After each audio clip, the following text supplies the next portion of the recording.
So the Miquella Knight Sword. This is a sword that I have always wanted to use.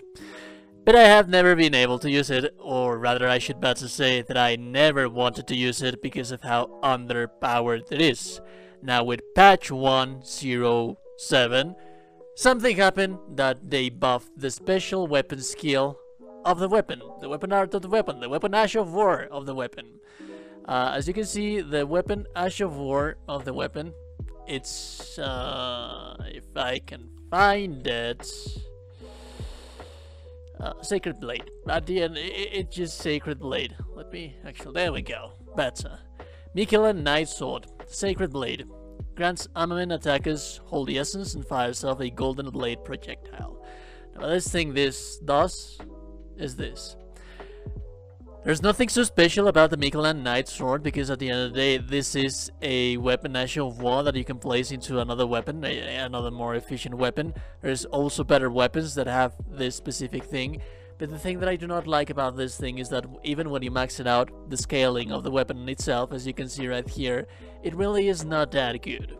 So now that the thing has been buffed, what happened? So basically it has damage detection on the blade animation of itself, it attacks faster, and it also recovers faster for you to be able to dodge as much as possible, and also the duration of the spell of the buff right here was increased as well. So how viable it is to use this thing. The weapon itself looks amazing, really goddamn amazing, but there really is nothing special about the weapon.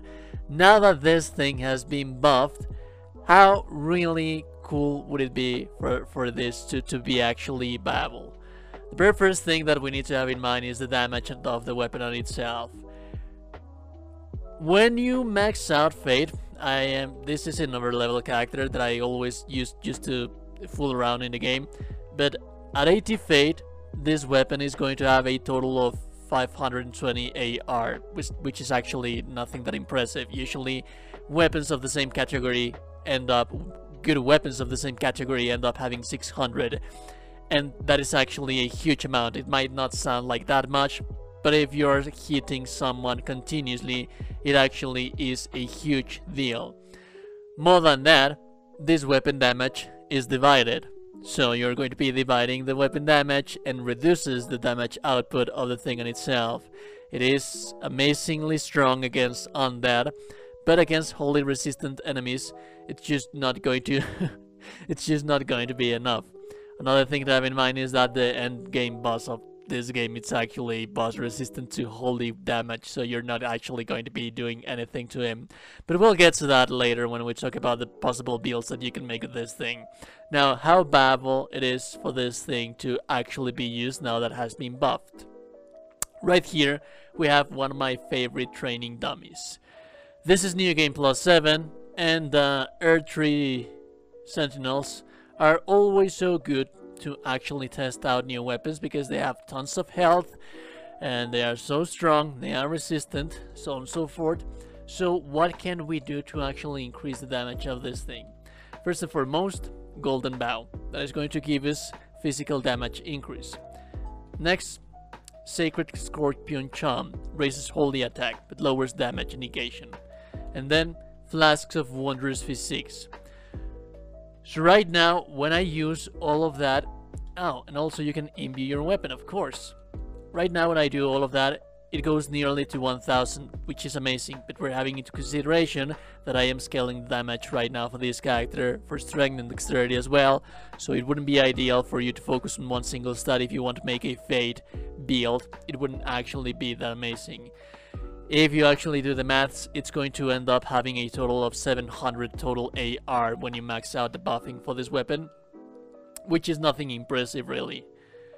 Now, all in all, that said, let's see how it performs against this thing. As you can see, it really is nothing impressive. It will give you space to actually work. The range has also been increased. It will give you some degree of space to work against enemies. There's also the blade damage detection, which, as you were able to see right here, if you use this thing as a shotgun with an enemy, it actually is going to do something better it actually is going to work better, it's going to increase the damage output, but at the end of the day, it really is nothing special, I would say. What I would like to say is that the increase in speed, which this is actually something that happened to every single weapon skill, it is actually nice to be able to recover back again from attacks and be able to keep on the assaults. So does that mean that this thing is bad by all accounts? Not necessarily. It's not bad. As you can see, I am fighting the putrid avatar. I'm sorry, I was confusing them. But as you can see, this is New Game Plus 7, and I'm doing just fine against this enemy. It's just that it's not going to melt his halberd like if we were using some of the strongest weapons that you can find in the game. So it really... It stopped being useless. That's how I would better say it, and started being something that you could actually use in an actual fight. It's not going to be broken, but it is going to be useful. Now, if we actually do have in mind that this thing is going to be terribly strong against something that is not proficient against holy damage, that is weak to holy damage, then there's another complete discussion that you would need to have in mind.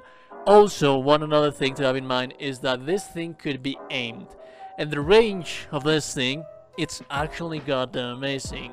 So if you're actually wanting to focus purely on a, let's say, this is just an example, if you want to make a quality build that is focused on strength and dexterity, the actual attack range of the weapon is going to go to 600 because it increases the damage better by performing all of that. So if you do not want to make a caster build and you want to make a melee build that is actually also being able to fight from a distance, so that is a good idea. And why do I bring that up? Because basically, if we have this little boy right here, which is another of my training dummies, this thing is going to allow you to actually have more versatility towards how do you fight the enemies and how much space do you have to actually hit the weak spots of the enemy. As you can see right here, the dragon that I am fighting right here, this is terribly strong, this is New Game Plus 7, and I am able to focus my hits on the weak spot of the enemy, but that is purely because of the weapon skill that I have. So the damage is actually quite nice. And so yeah, there's some situations that it would definitely be viable to use this thing. Also, if you would very much like to use this thing with a pure fade build, you could divide the damage with this thing, which is Discus of Light, that has also been buffed. But also we have the Black Blade. Now the Black Blade got nerfed, but it's still goddamn strong, as you can see right here. Oh god, that's not what I intended to do. As you can see right here, this thing is still just melting away the halberd of the bosses. So if you're planning to use this thing as your main means of damage, it's viable, it's usable. You would be able to do it, as you can see with this precise enemy that I am going to have right here. The Banished Knights are always so powerful, they are so goddamn annoying, and he's not here anymore, so hold a little while for me here, please. But yeah, these guys are always so annoying, and if you actually do buff yourself properly and fight against this little thing right here, it actually is going to carry you through most of the basic enemies encounters. This is New Game Plus 7, this is a Banished Knight, and I was able to kill it easily with no problems. The buff on the weapon, it's going to stay longer, and the damage on the buff, it's actually higher right now. It attacks faster. So it's not a broken weapon, like I said, but it is a weapon that I would find myself using during a playthrough just because of the looks, and just because of the aesthetics, and just because of the cosplay value of being a Knight of the Golden Order. So yeah, it is viable enough. I wouldn't say that it's overpowered, I wouldn't say that it's one of the best weapons in the game, but I would definitely find myself using this weapon in one of my future playthroughs. As always, if you find the information useful, I would very much like a like on the video and a subscription to the channel before you close the door, and I'll be seeing you goddamn gorgeous and beautiful people in the next one. Have a beautiful day, and goodbye.